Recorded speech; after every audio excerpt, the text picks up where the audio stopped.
السلام علیکم محترم ناظرین کرام۔ اقبال کی محفل میں آج جس نظم کا ہم نے انتخاب کیا ہے اس کا عنوان ہے خطاب بجوانان اسلام۔ تو پیش خدمت ہے۔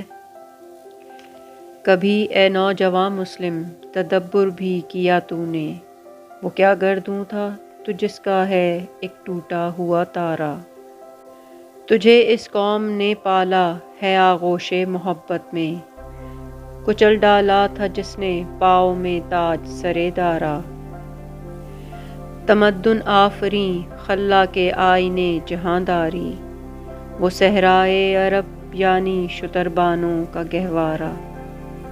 سما الفخر و فخری کا رہا شان عمارت میں، باب و رنگ و خال و خط چہ حاجت روئے زیبارا۔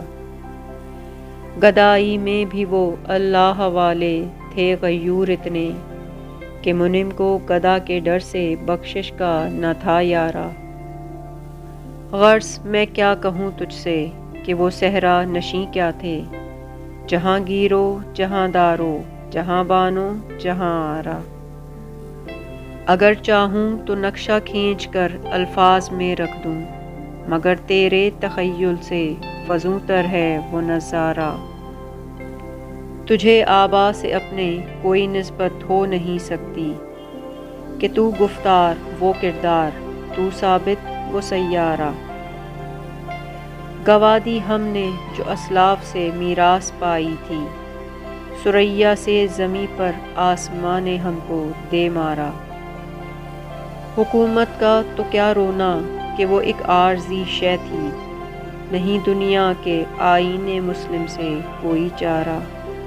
مگر وہ علم کے موتی کتابیں اپنے آبا کی، جو دیکھیں ان کو یورپ میں تو دل ہوتا ہے سہ پارا۔ غنی روزے سیاہ پیر کناں رات ماں شاکن، کہ نور دیدہ اش روشن کن چشم زلیخا را۔ یہ تھی علامہ اقبال کی نظم۔ ملتے ہیں اگلی نظم کے ساتھ، تب تک کے لیے اللہ حافظ۔